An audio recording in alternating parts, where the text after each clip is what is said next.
this week on Good Morning Grand Haven. I love all things retro Christmas, decorations, recipes, and I've been posting these really funny photos of people standing in front of their tree in the 60s and 70s. I mean, they're just hideous, those trees, with all that tinsel. But I started thinking about some of the things that I got, as a kid for Christmas in the 70s. 1975 was a really interesting year. You had the pet rock. Sure. Which I remember my dad having a cow that my mom even had to pay for something like this. And then every girl my age in 1975. And that's such a shame because there's so many stray rocks. Very people true. get them from stores. You're right. In 1975, every single girl had one of these on their hand.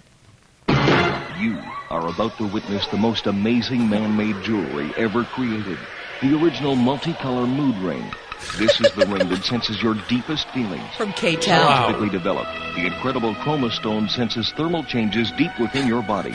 Reflects all your mood changes. I didn't realize how intense this commercial was. Oh, yeah, it's a K-Tel commercial. With the mood ring. That came out in 1975, the same year as the pet rock. And I wish I still had my mood ring. If it was amber, it meant you were nervous and unhappy. If it was green, it said you were calm and cool. If it was blue, emotions are charged, active, relaxed. Violet said you were passionate and very happy. Gray said you were strained and anxious.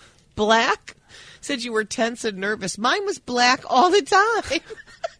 I wasn't tense and nervous. I was 12 years old in 1975. May have been related to the fact that you were 98.6 degrees. I'm just going to throw that out there. Well, actually, now I'm reading that if your mood ring went black, it could have been that the crystal was broken. Oh.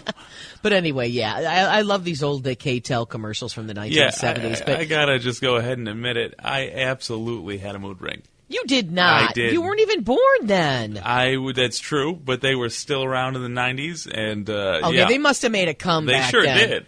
Did you? What color was your mood ring? I don't even recall. I just remember loving the idea that it changed color. I thought that was cool. I don't think I was fully aware of what the concept was. Mine was black all the time. Well, you do have a dark soul. You're a very cruel person. So I was a tween. That's what it was. But I remember my dad saying to my mom, "Marlene, get that rock out of this house." Poor dad.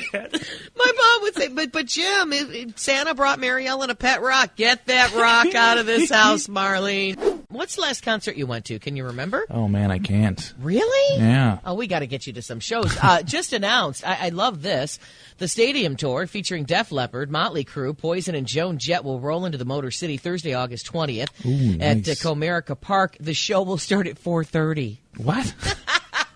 The show that's a lot of acts. You've got Def Leppard, Motley Crue, Poison, and then Joan Jett. So the show will start at 4:30, and tickets will go on sale Tuesday, December 10th. So I'm sorry, it's a pre-sale. It's a Saturday show, right? It's not. I don't know. Friday. Okay. It's a Thursday. August 20th. Thursday. It starts at 4:30. Okay. Well, first of all, that's a lot of acts. Well, yeah. My brother worked the grounds for Comerica Park for decades. Okay. And he would also have to work the shows.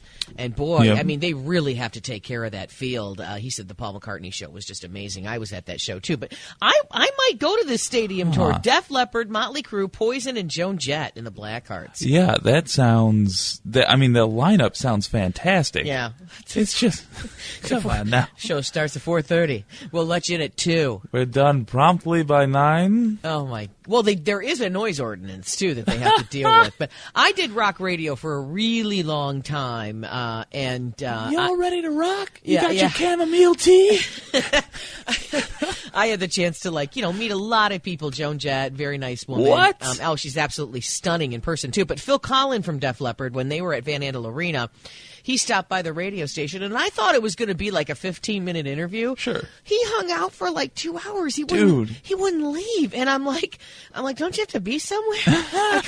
Excuse me, Mr. Def Leppard, don't you have to do like a sound check? He just hung out with me for like 2 hours. I have that tape somewhere. Oh, but that's so cool. he just hung out and we played. we played a lot of Def Leppard, obviously, in that 2-hour period, but he didn't have anywhere to be. The sound check was done, and so he just hung out in the studio with me. So. I love the idea of a celebrity overstaying their welcome eventually. Excuse me, sir. Don't you have to do a sound check or something? Don't you have somewhere to be? It's like, why do you want to hang out with me? But this is hysterical. The show starts at 4:30, Thursday, August 20th. Def Leppard, Motley Crue, Poison, and Joan Jett. Come on. But that's a lot of acts, and so I think they have to be done by 11. There's a noise ordinance or something. I know. 4:30 show. The last time I went to a show that early would have been like in the early 80s when they would do these, or late 70s, they would do these general admission shows at the Pontiac Silverdome.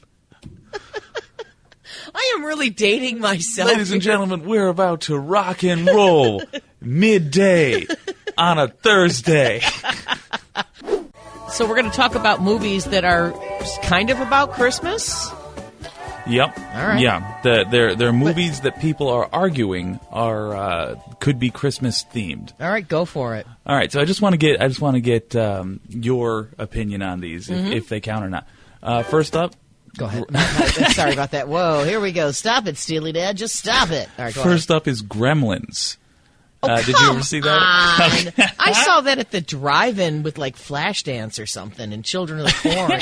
It was. How is Gremlins about Christmas? Well, I've got a description here, Okay, go ahead. rewritten for being Christmassy. Okay. Everyone knows that Santa and his elves send the best presents to Chinatown, right? Mm-hmm. Well, finally, Spielberg. Suburbia gets in on the action when a late-night treat named Gizmo is unwrapped for a wholesome family with the world's sweetest absentee dad. Ah, got it. Okay. All right, next up, let's see what you think of this one. Lethal Weapon. Oh, come on. Well, what does that have to do with Christmas? It literally takes place during Christmas. Isn't that funny? You don't think about that. There's a big fight in front of a tree, which is, I guess, fighting with your family is maybe a less celebrated thing. Oh, that's the norm. Come on. Oh, Everybody fights with their family. Okay. All right, moving right along. This one's a stretch. The Shining. Okay, it snows in The Shining. I don't recall them putting up a tree. You know what? I'm mostly counting that one because of the sweaters. There's a lot of sweaters. Wow, and you don't even think about that. And it's technically, yeah. You got that family togetherness theme again, although it goes in come another on. direction. All right. And here's. Let me just tell you this. Okay. What if I told you that there's a movie, and this movie has Christmas imagery? Okay, let me hear the place music. During Christmas. All right. Turn the music up a little bit louder. Oh, we'll get there. Okay. It's got Christmas music. In fact, the best Christmas movie is Die Hard. Oh, come on. Yes. Oh, jeez.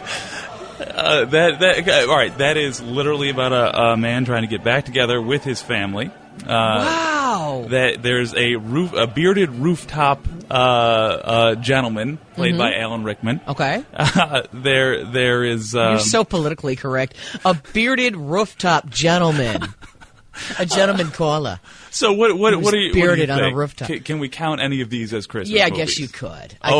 I didn't think I would win you over. You did. You won me over. The only one is The Shining. I can't. I don't even buy that well, one. I found a list. The Godfather, The Manchurian Candidate. Really? Why do they say The Godfather? I don't know why. Goodfellas. Okay. The English Patient. Das Boot, which came out. Das Boot? Oh, you know what? Actually, okay. A little bit. A little bit of Christmas stuff in there? I mean, they hang out together and have like a sweet, tender moment. Okay.